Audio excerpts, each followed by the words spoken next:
Hey, what's going on, everybody? It's one half of Sticks and Stones Gaming, John D, and I'm here to give you another review. So, this one right here was Journey of the Gods on the Oculus Quest 2. If you do not have an Oculus Quest 2, get one. Before I dive into this bad boy, hit us with that like and subscribe, man. We out here. We've been playing games. We want to get y'all some honest, straight up, straight to the point type content. So it won't take you that much time to hit a like, subscribe, maybe even some notifications if you like what we're doing, or just talk to us in the comments. If you hate what we're doing, that's fine too. I ain't mad at it. Either way, let's jump right into it. Length.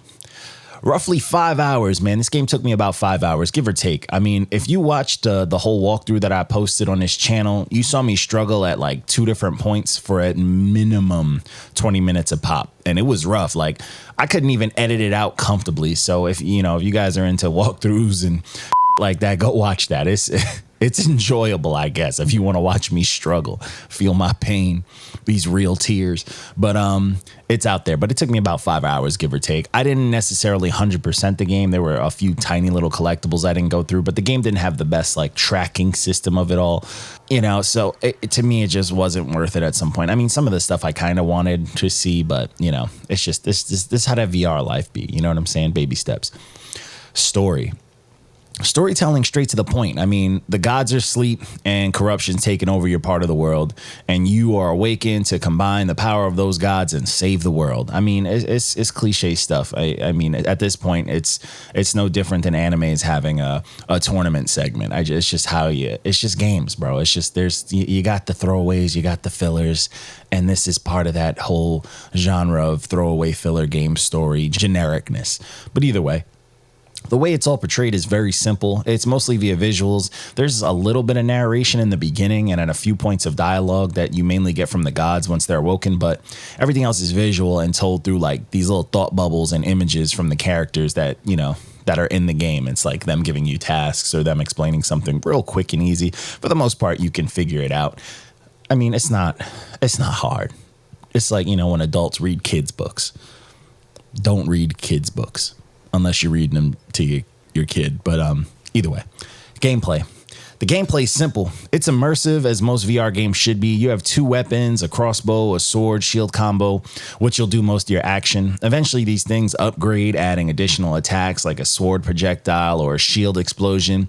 And as far as your bow, you get these drops from enemies that add like homing arrows or flame arrows or just like this overpowered ice arrow, which also got stronger when you unlock a charge shot for the bow, through upgrading in the game. Outside of this, there is a god mode, which is mostly for puzzle solving and can be used to create advantages on the battlefield. It also has a very powerful lightning attack, which was Zeus as fuck. You just grab it from the clouds and just let it rip. Be gone! This is the only god mode attack you get. Everything else is like strategic in this mode. You can control sand, lava, time, and like plants, which gets your mind thinking and works well with the environment. It's solid. It's simple stuff, but it's solid. It's like fun stuff. Dialogue. Again, outside of the intro of the game, you really don't get any other dialogue. The rest is just a few words you have to read from the gods once you awake them. And a majority of the interactions are thought bubbles with pictures and tasks you're being told to complete. But I will say, sometimes the stuff doesn't click. You'll see in my walkthrough where some things I just look at blankly and it didn't work. I don't know if that's, I can't even say I don't know. It's probably due to my high level IQ of intelligence, but either way, that's how the dialogue is happening. It's a bunch of weird noises. They kind of talk like Sims, but with rabies, but controls. Typical VR stuff, just trying to find simple ways to incorporate all the buttons on the controller. You swing to attack, you got a trigger for your bow, you have the grab button, which is the same as the button to build your prayer bar or God mode, whatever works for you. And then you have a combination of like, the 2 to go to God mode, 2 buttons you press at the same time. It's all simple, man. Simple enough to leave this game for a bit and not have a hard time like getting back into it or being like, oh shit, I forgot the buttons, so now I'm gonna struggle or anything like that. I mean, it's pretty solid stuff. So, character development. The development comes in the form of like the silent hero just becoming more badass. That's really it though. As you upgrade, you just become this powerhouse and the world just has to deal with the long dickery that is your progress. So I mean, if you want to call that development, there it is. But honestly, there really is no building to like the characters, like the people that you're upgrading. You do have like a moment where you have to save them and it's like kind of cool. But nothing is like they're just kind of just there to be NPCs and just waiting for you to like trigger them to actually move. And that's really it. I mean, the only, I guess you want to call it progress is like the homegirl who's spreading the corruption. But even then, it's not really that deep. So I can't really even call it character development. Graphics. Graphics are charming, man. I feel like that's the word just used by the world when it's something cartoony, but like adults want to be able to play it and not feel like children. So, you know, the graphics are charming, you know. It's like Breath of the Wild if it was made on an N64 or even like Rec Room type engine. It's very colorful. The level design fit the puzzles and the stuff you'll be working with. I mean, it's all pretty solid. It's just bright, colorful. It's got its like flatness here and there. But I mean, I think the colors are what stand out to kind of make that flatness kind of live. But if you've played like Rec Room and stuff like that on the VRs, it's not that far from that world of like graphics. I mean, that's kind of like the first wave of these, or I don't know about first, second, third wave, but that's like the current wave of these VR games going through right now. Like all the indie games look like this type of thing, you know, but they're okay. I mean, they do what they got to do. It's cool feeling like you're in this very childish world or you're like in a kid's pop-up book, but that's all I got to say about the graphics.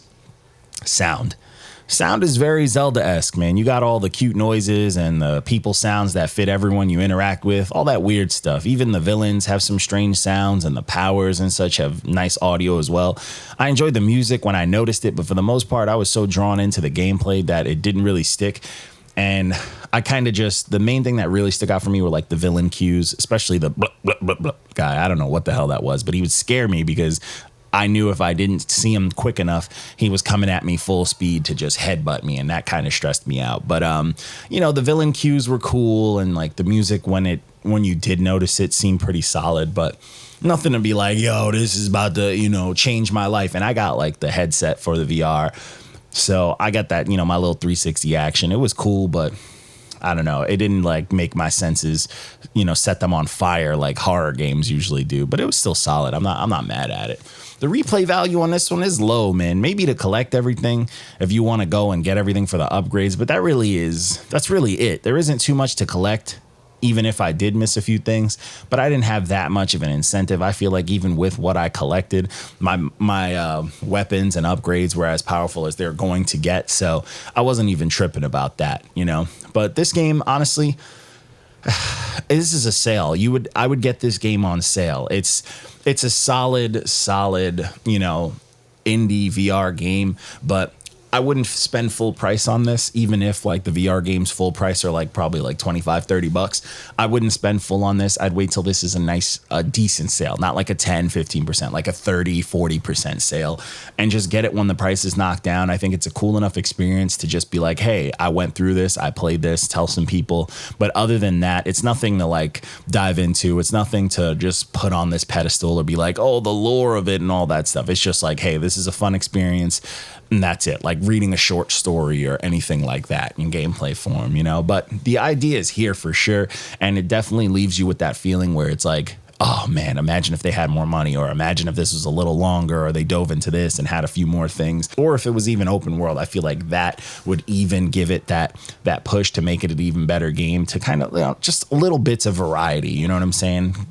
But other than that, that's all I got for you guys. Did you guys play this game? And if you have, let us know. Or if you have an Oculus, talk to us. You can add us, because we do want to start playing with everybody. I'm on it all the damn time, so I'm trying to play with people. So add us, add me, let me know. Like, talk to us in the comments. But also let us know what you're playing. I just want to know what you're playing in general. It doesn't have to be Oculus Quest.